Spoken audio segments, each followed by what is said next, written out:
Dead body नहीं मिलेगी। कल पूरी पुलिस क्यों दबाव बना रही थी? कल आपको क्या कहा जा रहा था? यही दबाव बनाया जा रहा है, केस को रफा दफा कर दो, कोई वास्ता नहीं है इस केस से, यही बात की जा रही है। पर क्यों रफा दफा कर रहे हैं जब हमारी बेटी कहीं नहीं, बाहर से है मैम, मैं बाहर से हूँ। अरे नहीं मैम, कैसी बात कर रहे हैं? बाहर से मैम, बाहर से। नगला बोझ, नगला बोझ। क्या नाम है आपका? सर घर में से बाहर सर घर में से बाहर नहीं निकलने दे रहे, रोड पे भी नहीं जाने दे रहे। बच्चा कल दुबक के गया है कहने के लिए, तो उसके पीछे पुलिस पड़ गई है तो भाग ही आया है। तो उसने कहाँ है अभी? कहाँ है वो पता नहीं है, वो फिर गया है कहीं। क्या कुछ हालत थी आपके घर की? हालत क्या थी 2 दिन जब मीडिया भी आ नहीं सकता था, कोई बाहर का व्यक्ति यहाँ? तो डरे हुए थे सब लोग। हमारे यहाँ खाना भी नहीं बनना, सब्जी भी नहीं आ रही 2 दिनों से। उस बारे में आपने कुछ उनसे बताया था कि हमारे घर का जो खाना है, राशन है, वो आने दीजिए? कुछ नहीं बताया, जाने नहीं दे रहे। दरवाजा बंद, जे भी दोनों, मतलब पुलिस पहरा लगा रही है दरवाजों पर कि बाहर नहीं जाओगे।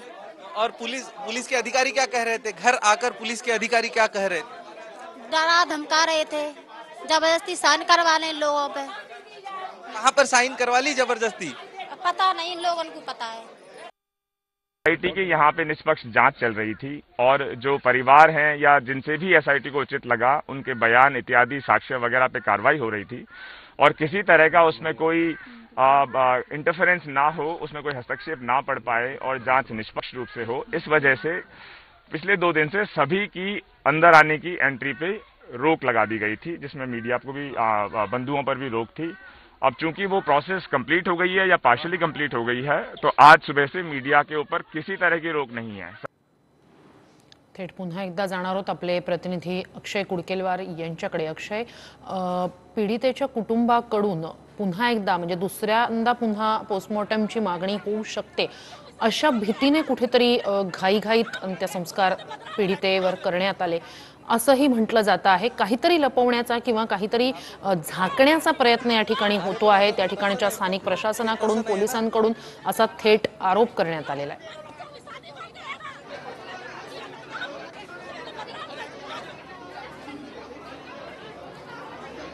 नक्कीच आपण जर बघितलं तर या ठिकाणी सातत्यानं परिवाराचा हे आरोप केला जातोय आणि परिवाराचा आरोप नाही, एक सगळं चित्र हे जगासमोर उभं आहे आणि यामध्ये दिसतंय पोलिसांनी ज्यावेळी अंत्यसंस्कार केले पीडित तरुणीवरती, त्यावेळी कुणीही कुटुंबातला कुठलाच सदस्य त्या ठिकाणी उपस्थित नव्हता आणि मग कुठलाही सदस्य परिवारातील उपस्थित नसताना नेमके का अंत्यसंस्कार पोलिसांनी केले, नेमकं काय कारण होतं या सगळ्या प्रकरणात की जबरदस्ती पोलिसांनी कुठल्याही सदस्याला न घेता हे अंत्यसंस्कार घाईघाईत उरकवले।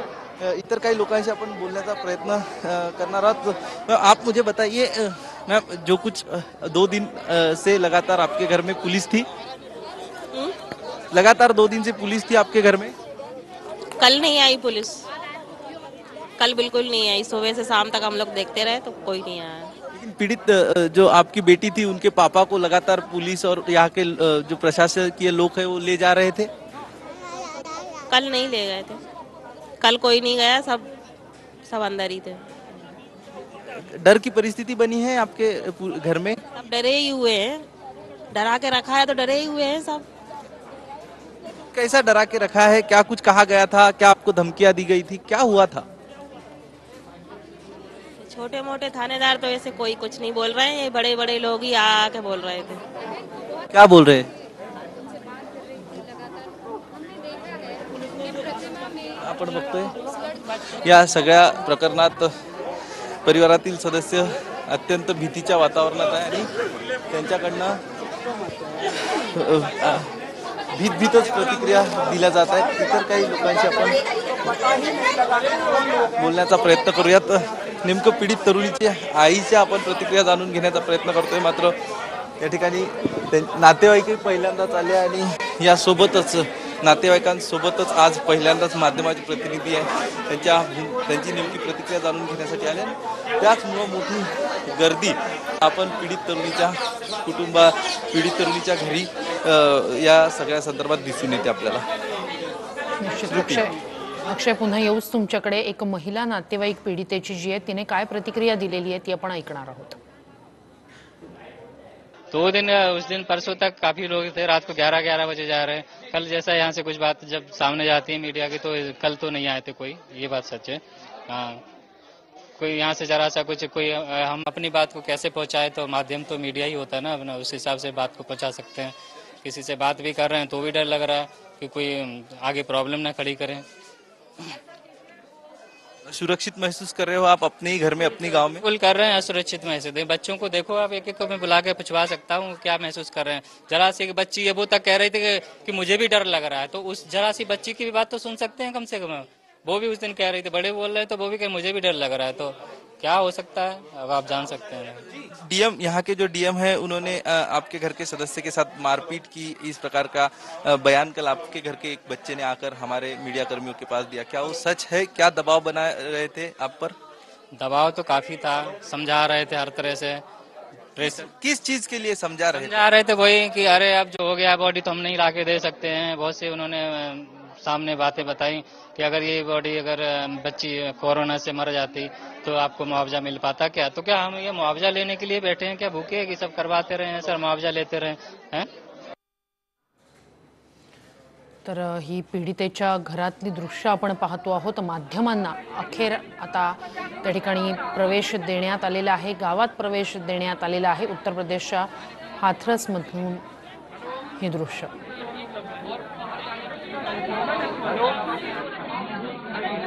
कि परिवार के कुछ सदस्यों के साथ हाथापाई भी हुई और वो उस दिन हुई है. रात का टाइम में गाड़ी जब हम लोग रोके थे वो लोग लेके जा रहे थे, यहाँ आए थे कि नहीं बच्ची का मुंह देखिए.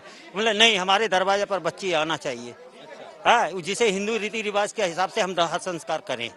उसके बाद में है ये लोग कोई नहीं गए हैं, वो अपने आप ले जाके केरोसिन डाला क्या डीजल डाला कोई पता नहीं. रात में मैंने बहन बेटी सब भीख मांग रही थी अपनी बच्ची और बहन के लिए कि मतलब हमारी यहाँ आना चाहिए, झोली फैला के. आप भी तो देखे होंगे. तो उस रात को क्या लड़की के पिता वहाँ पर थे अंतिम संस्कार में? नहीं, कोई परिवार वाला था? कोई परिवार का नहीं. इस फैमिली से कोई. पुलिस कह रही है कि परिवार वाले थे. नहीं, हम लोग का कोई नहीं है वहाँ एकदम.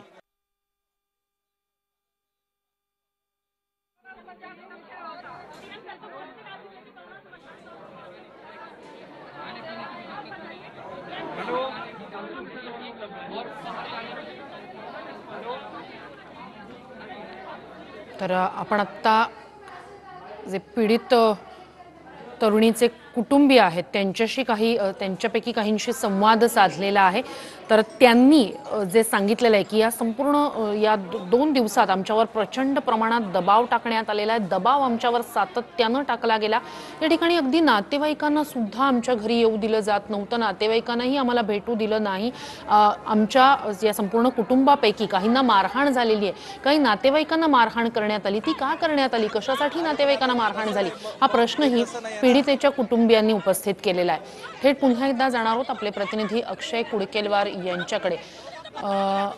अक्षय, पीडित कुटुंबियांपैकी काहींशी आपण संवाद साधलेला आहे, मात्र हे प्रकरण उघडकीस आलं, तो नेमकं हे प्रकरण कसं उघडकीस आलं त्याबाबत थोडंसं सविस्तर सांगा.